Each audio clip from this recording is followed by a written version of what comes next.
You're with the Break-a-Leggers. And we are in the Midlands again at the Nottingham Playhouse to see the play Wonderland. So stay tuned to find out how many legs. Whether it's break a leg or leg it.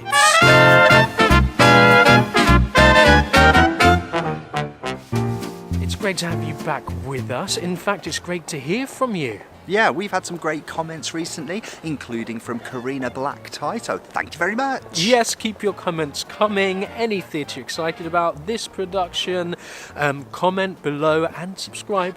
Yeah, you're going to want to know what's going on in the land of theatre, so bang that subscribe button and hit the bell now. In terms of what is going on in the world of theatre, we are here at the Nottingham Playhouse for Wonderland. Yeah, but it's special, this one. It's actually Adam Penford's directorial debut as artistic director here at the Nottingham Playhouse. They've got a really interesting season, and that's kicking off with this, which is Wonderland. Now, not to be confused, there's been lots of Wonderlands, Wonderlands, all to do with Alice in the Wonderland. This is not this one. There's no going down rabbit holes in this one as far as we're concerned, although mine shafts. Down mine shafts, because it is based on the 1980s kind of miners' strikes. Miners' strike. That's the word I was looking for. Miners' strikes. Yes, it tells the story of a local community, which just happens to be a Nottinghamshire community. So very topical. Yeah, who are torn apart by that politically charged era of the closure of the mines and the hardships that were brought about because of that. It's written by Beth Steele, who was raised and born and bred here in Nottingham, so a very personal attachment. I don't know if there's any elements of her story in this, but obviously a story that resonates with her. And it premiered first of all at the Hampstead Theatre in London. Yes, just a few years ago, but this is a brand new production. And, you know, as it's a debut for a new director here, quite exciting.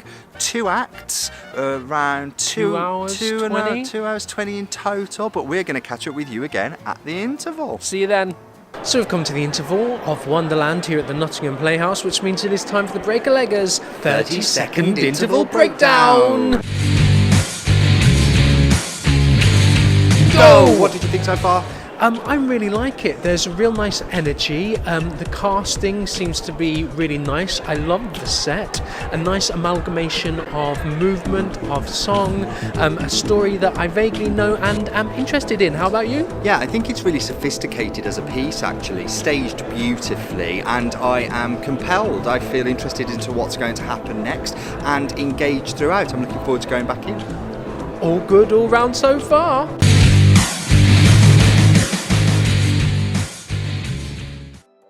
We've come to the end of Wonderland here at the Nottingham Playhouse, so what did you think of that?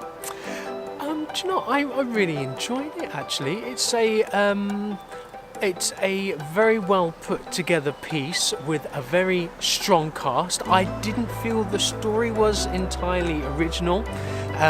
In terms of it's a mining story, I guess it's a story of coal miners in Nottingham, so there's a very close connection to the venue, which I think for Adam, the new artistic director and the director of this is new piece or kind of premiere piece at this venue, I think he's picked a really good one. Yeah, you're thinking the same? I can echo that very much. I think it's a very clever choice.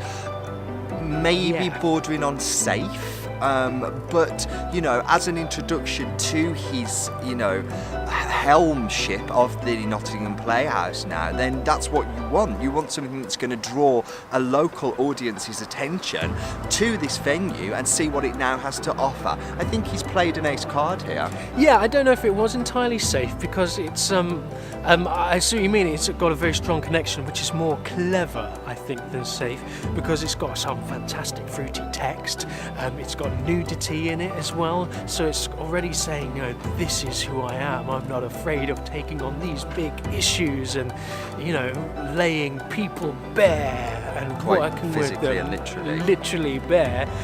So I thought it was quite a bit of a genius move.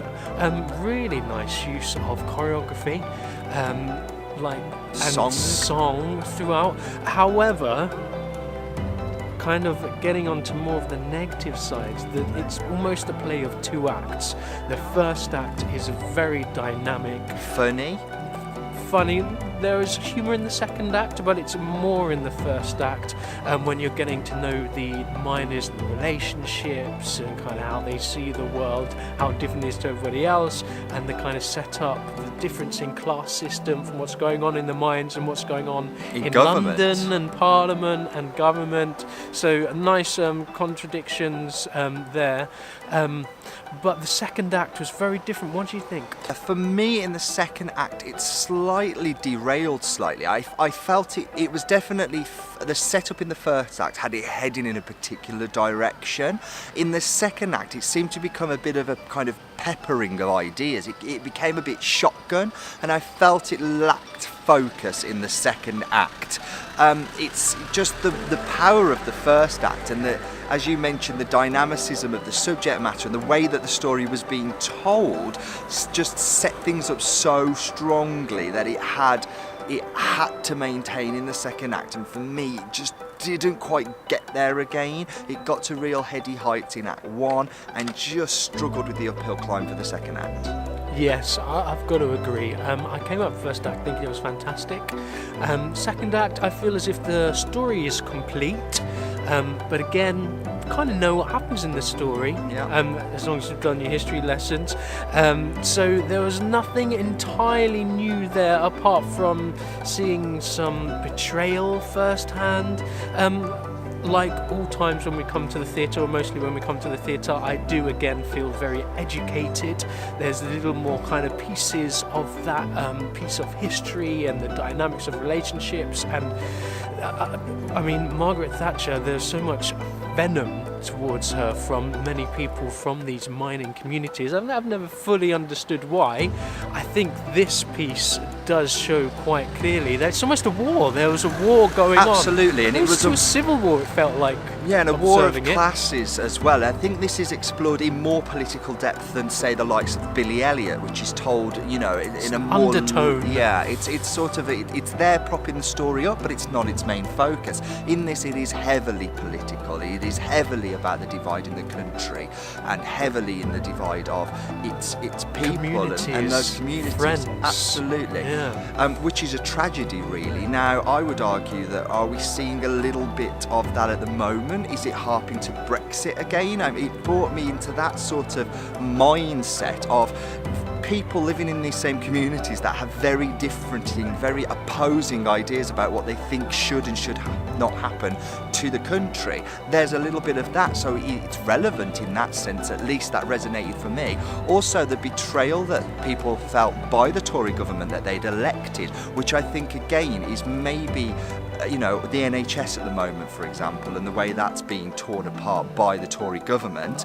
Is that something that have we learned any lessons from the miners' striking? I think it's all tied in. So yeah, there's echoes there that still resonate even today, and I guess the past is easily forgotten, and unfortunately there are lessons to be learnt. But I did find it really interesting that just literally the war, like the lengths of brutality that the police seem to have gone to, the anger, the loss of life, the loss of jobs, it's just such a lot under something that underpinned the country so much in terms of these countries, and they these parts of the country. Yeah, and the economics of the period.